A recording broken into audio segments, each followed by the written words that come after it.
Points.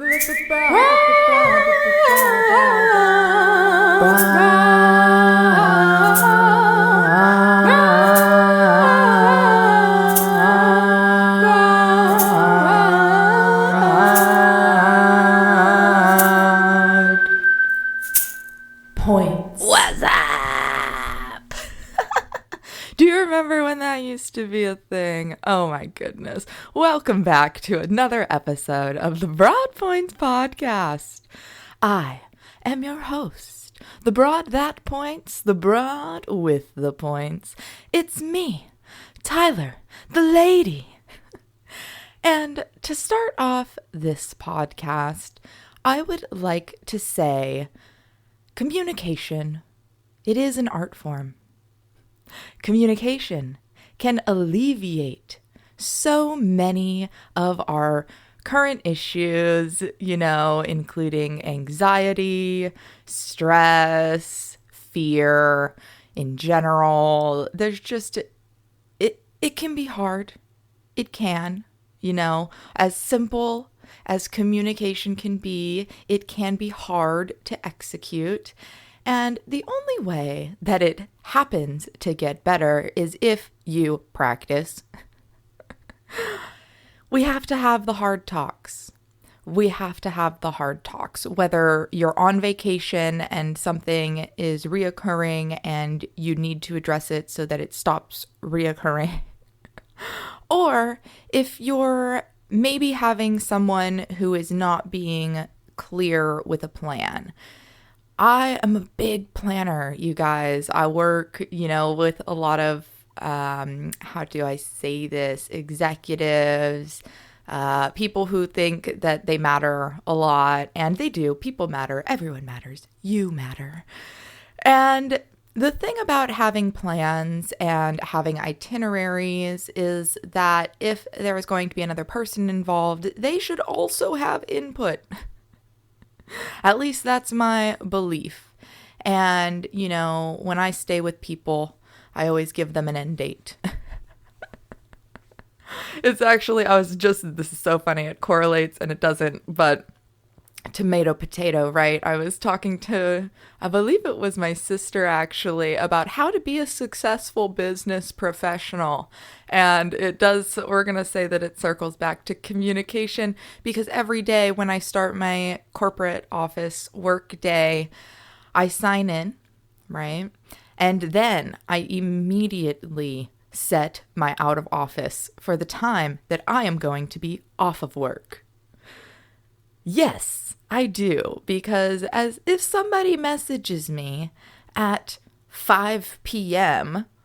expecting a response that night, and I have, been wrapped up in something else, and, I wasn't able to set my automatic reply beforehand, then they don't get an automatic reply from me, and they think that it should be done that night. And don't get me wrong, not everybody uses automatic replies, but as a business professional, you kind of really need to. It really lets people know when their requests are going to be actioned. And so I set it in the beginning of the day, so that way it doesn't matter how wrapped up I am in something at the end of the day at 5 p.m. or, if I'm leaving early, let's say I'm leaving at 3 p.m. today.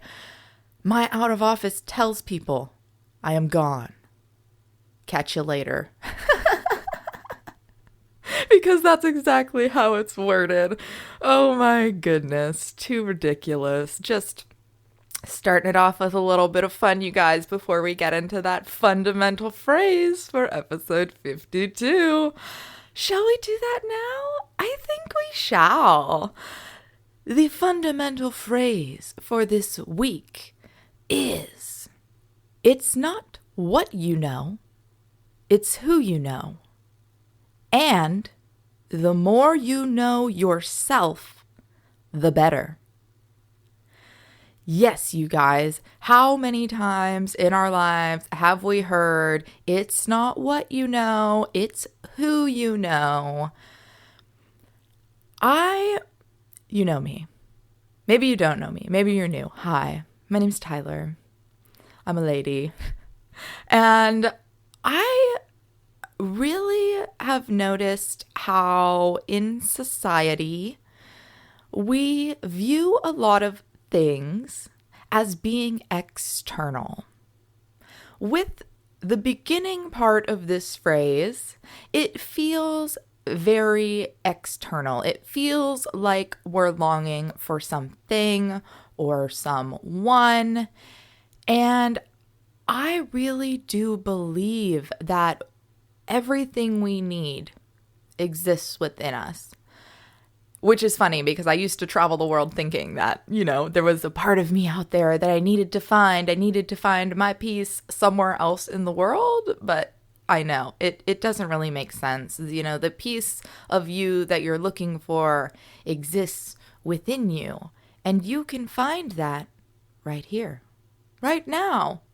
You can find it without other people. And honestly, if we only take the beginning part of this example, in order to really socialize, communicate, right? We were just talking about communication, and leverage ourselves and our position with other people, we have to know who we are. We have to know where we are. And so that's why with this fundamental phrase this week, I decided to add on the and. The more you know yourself, the better. I'm always here to promote self-love, self-exploration, and the practice of building strength, building resilience, building, comfort even within our own bodies. How often do we feel a level of discomfort? Maybe this is you right now with where you are, maybe mentally, maybe physically, maybe emotionally. There's something that's not working out.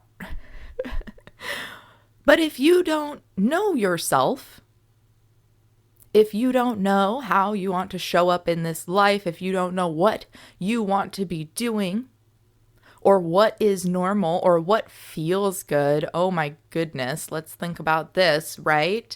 If we don't know any of these things, how do we know, where we want to live at, how we want to we've got to know ourselves. We can't, without knowing ourselves, we're just a mirror of other people. And this, being a mirror of other people, was really an issue for me in my life. There was a period, especially when I was drinking, where I would just completely go blank. I was starting to develop what I thought was myself. There were a lot of self-work. I have found that, it was fragments of other people, right? It wasn't even really me. It was just all of these pieces that I thought were cool or that other people told me were cool. And so I just started to pick up on those behaviors. And so I was like this collage or paper mache even of other people's beliefs and, what they thought was cool. And when I would drink, I would actually go blank. And I kind of believe, I believe a lot of things about alcohol. But one of the things that I do believe is, the spirits. They fill you. And when they fill you, all of you kind of disappears and drains. And I would become very suggestible. And to be suggestible or highly influenced, especially when you're not under control of your body, is not ideal. Now, I don't understand why that is only frowned upon when we are drinking, right? Why aren't we frowning upon that on the day-to-day life? Oh my goodness. Did you guys see the movie? I believe it was called Soul. It was an animated movie, and you just see all of these people who are like frozen. They've lost themselves. And I can't remember if they're like blobs or something, but one frozen lava or something, these mounds of like frozen lava or something, and they're just trapped in, I'm going to call it the bologna sandwich of the corporate world, because it's very easy to lose yourself. If you don't make the time outside of your 9 to 5, if you have a 9 to 5 or an 8 to 5 or a 7 to 4, whatever you experience in your corporate job, if you have one, if you don't find and apply your own identity both in the business and outside of the business, it is easy to lose yourself. It is easy to forget your passions and let them drop to the wayside. Which, I mean, why are we doing that? We are as old as we believe we are. And I feel like when we lose our passions, when we start to just only focus on paying the bills, getting the money, pressing the buttons, that is really when we lose our youth, right? The fountain of youth, I think, is the beliefs and the thoughts that we think about ourselves as young as we think we are, right? That's how young we're going to be. And on that same note, you have to move as well, right? I feel like a lot of our younger passions involve movement. And if they didn't, well, you got to learn at some point. You've got to use at some point, because discomfort, it is a muscle. And by choosing to take a hard path, by choosing to take a tough path, we are able to strengthen our resilience for said discomfort, you guys. This is huge. We build our muscles and we build our relationship, our bond with ourselves. By showing up consistently, we let ourselves know that we are here for support, that we are here to give love. And discomfort is a muscle. Honestly, mobility. Your joints, you guys, your joints. They need strength too. I feel like without having a good mobility practice, the way that I will paint this image for you is imagine your limbs. Everywhere where your joints are. Imagine that being connected by Scotch tape. Office tape, the tape that you find on a desk. Imagine your joints all being held together by that. Doesn't that sound terrible? Oh my goodness. Not even the fancy duct tape or a Gorilla tape. No, Scotch tape, you guys. And I want the dollar store. That's what I want you to imagine your limbs are being held on by.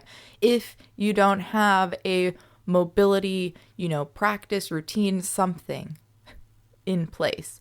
Now, let me explain some more about mobility here. And the reason why I want to explain, I've just described what, weak joints look like. By increasing our mobility, we are actually able to live our lives in, honestly, a much less fearful way. And I'm going to start with flexibility. I always thought that flexibility was a strength of mine. I am able to go into some passive stretches, meaning I am not activating any muscles when I do it, and I'm able to go pretty far. I thought that was impressive, which, it can be in its own right, but there is also some cause for concern.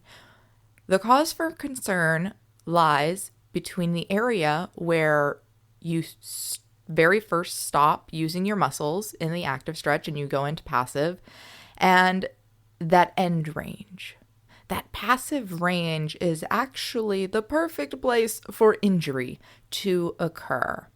And so I have embarked recently. I too strive for consistency and work on mobility, and that is something that I just started working on over this last week with really a dedicated program. I want strong joints. And by training at the end lengths, right? Active stretching, active with weights, going farther, we're able to train that discomfort. We're able to, right, bend and not break. Because without having strong joints, there is the risk for tears, for breaks. I don't want to get into it. I don't want to experience it. What do I like on this podcast? Well, let me tell you, preventative. I've said it before, I'll say it again. Preventative. In order to stay young, we've got to act young. And in order to act young, we need to use our minds. We need to use our bodies. Need, you guys. It is for survival. I use this language, need, intentionally. I'm not saying I want mobility. I do want mobility. I need mobility in order to operate at the level of life at which I desire. I have several children in my life. They are only getting bigger.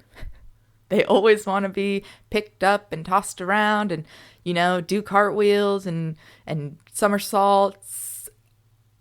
If you want to continue to do that, you must do it. And if you can't do those things, you have to work with where you're at to get there. Having acceptance, having love, support, and grace for ourselves wherever we are at is huge on the journey to live the life that we want. I am here to tell you to keep doing it. And by invoking the power of this fundamental phrase, it is we are connected. And it reminds me of Ram Dass. Ram Dass I will bring up from time to time because the man just spoke so beautifully, hearing about his life and his lessons that he learned. It's very insightful. He changed my life. I was driving hundreds of miles a day listening to him, and rather than absolutely losing my mind and freaking out on people, I was able to tap into love and connectedness and understanding. I was like, okay, you cut me off. Maybe you didn't see me, right? How often do we think that it was targeted at us? Oh, they did it on purpose. How could you? Like, we don't need to damn anybody's family. We can just move on. We can just say, oh, that was me one time. I remember when I did that. It's okay. Have a nice day. Have a nice day. And this is one of my favorite. Ram Dass has a phrase. And Ram Dass's phrase is, we're all just walking each other home.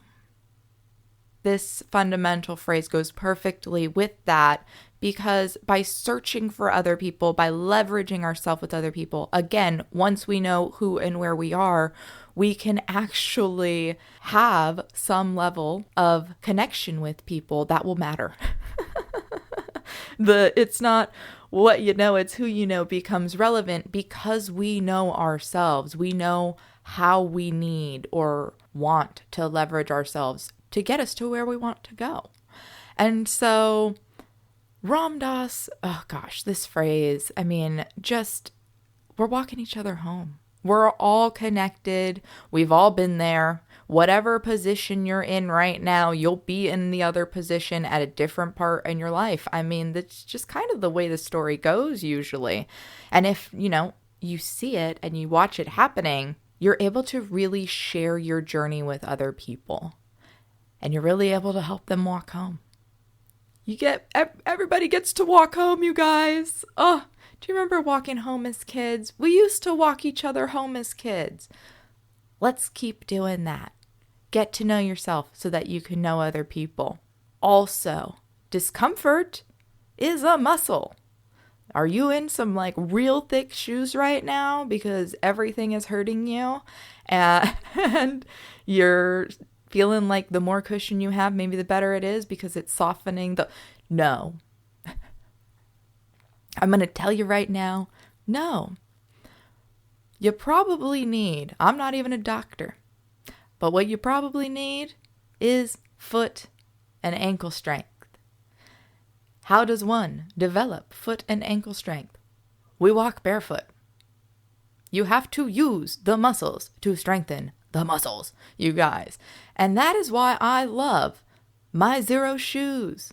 I love my Xero shoes so much. I mean, when we were in Europe, we were walking like 13 plus miles a day. I walked that in my Xero shoes. I wore my Xero Dylans that are leather. It rained, poured down rain. Also, we were not expecting it at all. My feet stayed dry because they're leather. Oh my goodness. And I'm building foot strength. I'm building the muscles. Sure, maybe some days your feet are a little tired at the end of the day, but it lets you know that you used them. And when you wake up the next day, your feet know that they can do it because they did it before. So if you want your very own pair of Xero shoes, well, then you can absolutely get them and pay me using my Xero affiliate link. Xero with an X, you guys. Before I even say the link, I'm saying Xero a lot here. It's Xero with an X because I think they're edgy. They're edgy. You're right on the edge of wearing shoes and being barefoot. And I love that. Let's build strength. Let's connect to the planet. Xero shoes. Buy them using my Xero affiliate link, xeroshoes.com/go/Tyler the Lady. Now, if you would like to reach out to me, if you'd like to have a chat, if you'd like to follow me on social media, I am at Broadpoints or at Tyler the Lady. And if social media sucks, it does, and you don't want to use it, you can reach out to me via email. Oh yeah, email. I would do snail mail, but I don't have a P.O. box and I'm not giving out my address. So email broadpointspodcast@gmail.com. Now, one more time for that fundamental phrase for the week. It's not what you know, it's who you know. And the more you know yourself, the better.